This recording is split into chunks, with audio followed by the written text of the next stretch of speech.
back to Wednesdays with Karen. Today we're going to talk about my COVID journey. Yes, I had COVID, but I am officially a COVID survivor. I stayed silent for quite some time, but I know I have to speak out on social media so people would know what they would do if ever they feel the symptoms of COVID-19. To be honest, we don't know where we got it kasi hindi naman kami masyadong lumalabas ng bahay. So most probably, nakuha namin from deliveries. Kasi dun lang naiisip namin entry point kung paano kami magkakaroon ng COVID. It's not just me, but it's my whole family. We all know the numbers are increasing. Pero anong gagawin mo if ever napasama ka dun sa numbers na dumadagdag na infected ng COVID-19? It's a blog to inform you what you can do if ever you feel the symptoms of COVID-19. Ang hirap lang kasi because now in the situation when you go out, hindi mo talaga alam lahat ng taong nakakahalubilo mo. At the same time, may mga taong nagsisinungaling sa situation nila. So it's really hard when you go outside. May chances na pwede mo makuha yung virus or not. That's why we have to always take extra care when we go. There are 3 different stages. The first one is in denial.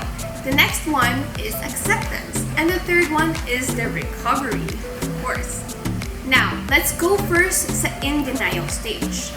Probably ikaw yung tipong tao na perhaps you're feeling the symptoms already. Symptoms such as cough, colds, fever, headache, body ache, loss of smell, or loss of taste.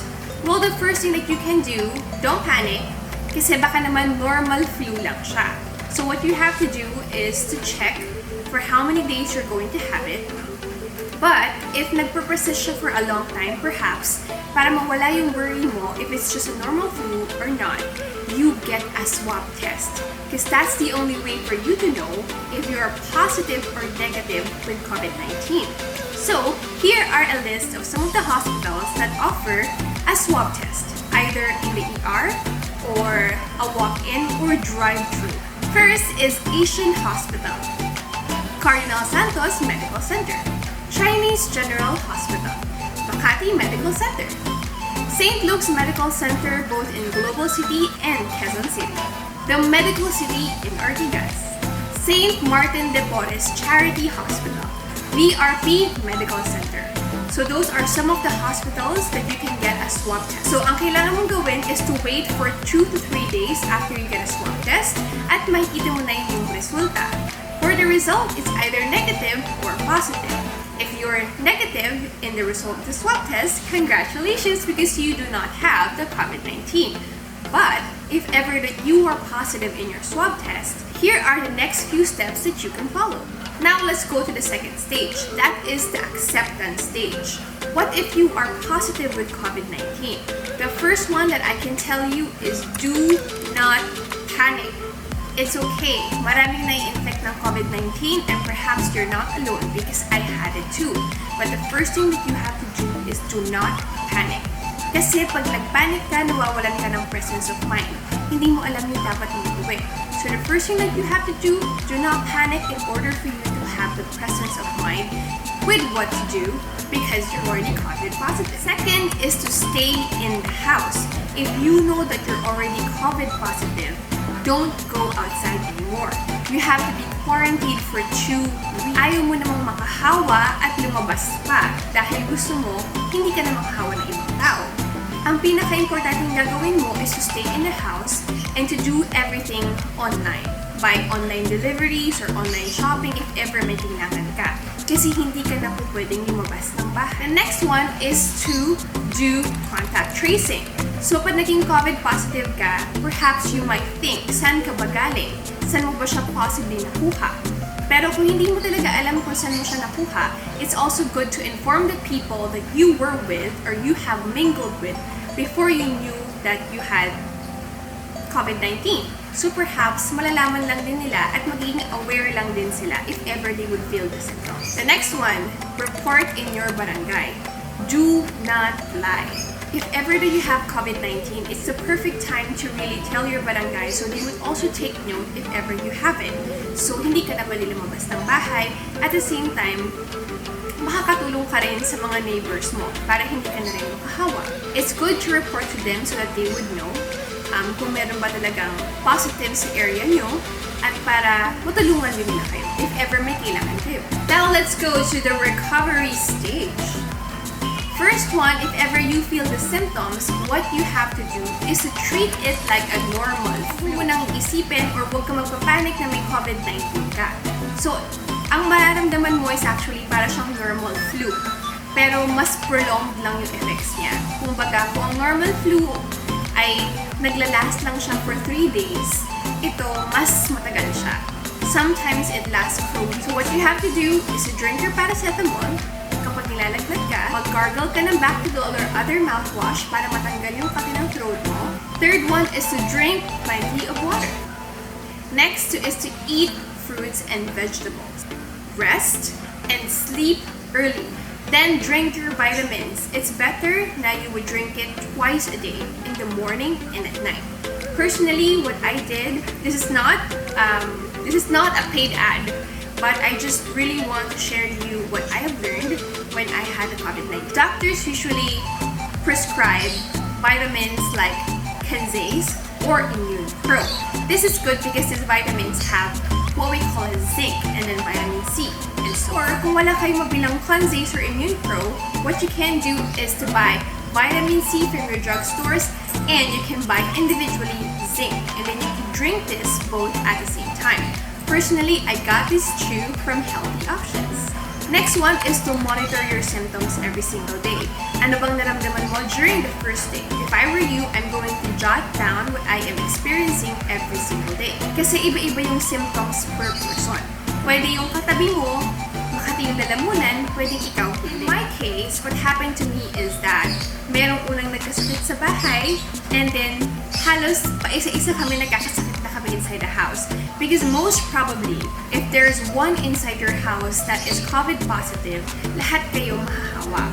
So what you have to do to prevent that from happening, just quarantine that person. But in my case, what happened was that during my first day, I didn't feel well, I got a fever, and my throat was so itchy. At nagkakaroon na rin ako ng colds. So what happened was that my fever was gone for only for 3 days. And then gumaling ako for quite some time. And then after 1 week, nagkasakit ulit ako. Kasi hindi pa naman tapos yung span ng 2 weeks. So I got a fever again. My throat became super itchy again.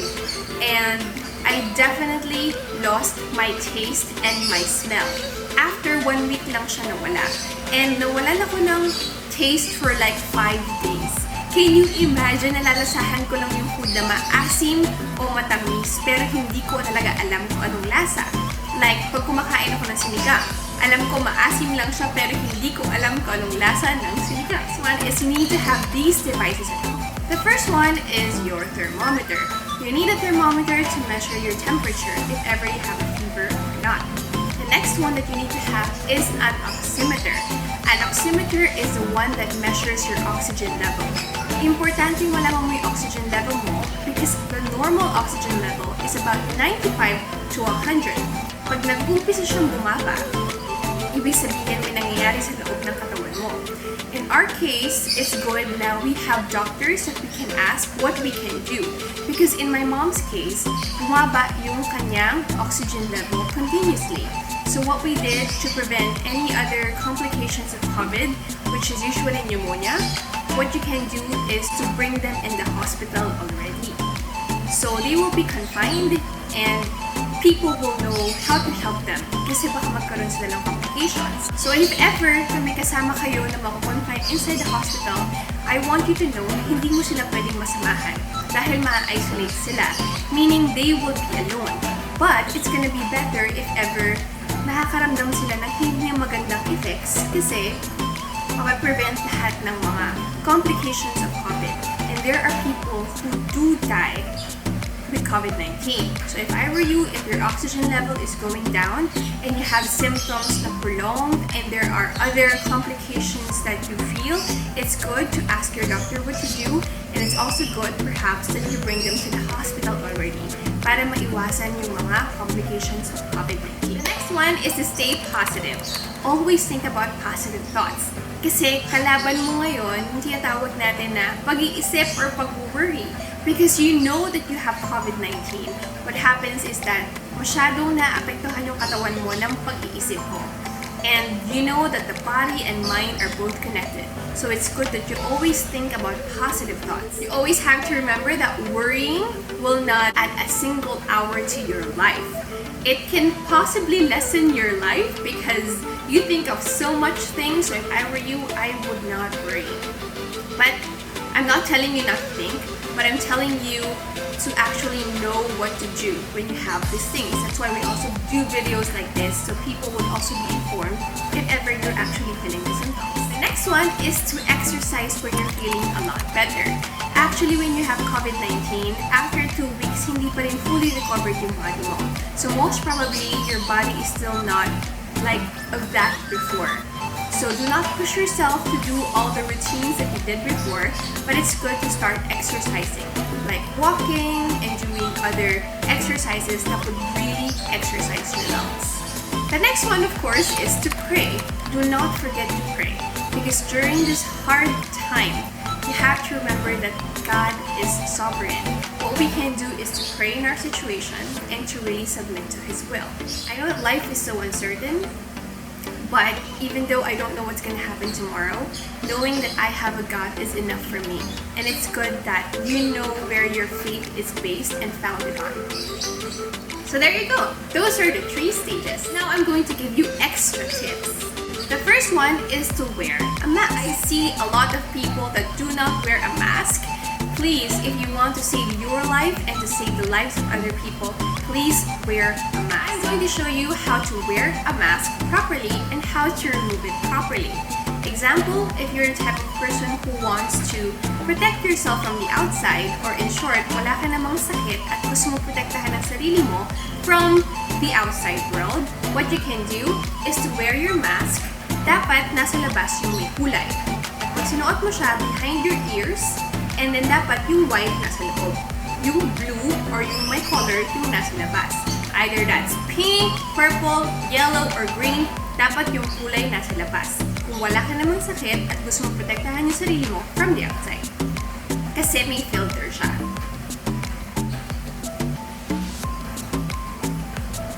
So, it would look something like this. At kung may sakit ka naman at gusto mo protektahan yung mga tao sa paligid mo, it's better na yung kulay nasa loob, nakaharap siya sa'yo para maprotektahan mo yung mga tao sa paligid mo at para hindi sila mahawa sa'yo. So, mangyayari, pag may sakit ka, dapat yung puti ang nasa labas at yung blue ang nasa loob.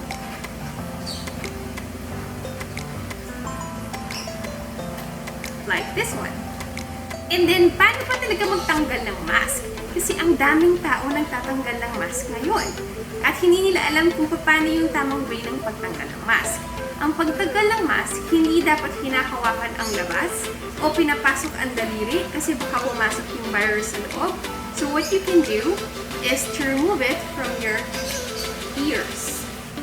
Yun ang tamang way ng pagtanggal ng mask. Importante din na hindi mo nilalagay ang mask mo dito at ibabalik sa iyong bibig. Kasi ang nangyayari is that if you have a virus or there's a dirt here, and then you put your mask here, and then you put it back in your nose and your mouth, so most probably you're going to get the virus that way. And of course, do not forget to throw your mask in the trash can. There are so many videos nowadays na kumakalat and you would really see the mask in the seas and the oceans. People really have to be responsible of the trashes that we throw. And it's as simple as throwing your trash in the trash bin. Please do not throw it in the ocean. The next one is to wear a face shield. Nowadays, kasi it's required for us to wear a face mask, and not only a face mask, but it's important for you to wear a face shield as well, such as this. Pero paano pag may salamin ka? Ang hirap gamitin ng face shield na to pag may salamin. So kapag may salamin ka at nagsuot ka ng face shield, sobrang hirap kasi nag-overlap yung salamin mo with the face shield. So what are you supposed to do? I have some tips for you pag meron kang salamin. From this to this one. Ang ginawa ko is kinumbine ko yung face shield at nilagay ko siya dun sa loob ng salamin ko para yun na yung magiging face shield ko, is yung salamin ko itself. So pag sinuot mo siya, hindi ka mahihirapan kasi yung salamin mo, yun yung magiging frame ng face shield mo. So you don't have a hard time if ever you have glasses. What you can also do is if ever you have glasses and you need face shield, is that you wear your glasses and you can wear a face shield like this. It looks something like this. You can buy it para pag nagsalamin ka, hindi ka mahihirapan isuot. Kasi meron siyang space para sa salamin mo. So if ever kailangan mo lumabas, you can still wear your glasses and your face shield at the same time. And the last one is do not forget to always wash your hands. Kinakailangan kasi maghugas ng kamay ngayon at laging magdala ng alcohol or sanitizer. It's important for you to sanitize your hands all the time kasi yung kamay mo ang humahawak ng kung ano-ano. So that's it for this episode. I hope you learned something. Please do not forget to leave your comments in the comment section below. And do not forget to subscribe and do not forget to hit the notification bell beside it. And do not forget to follow me on my Instagram and on my Facebook page. I hope you learned something from me today. Till next week on Wednesdays with Karen.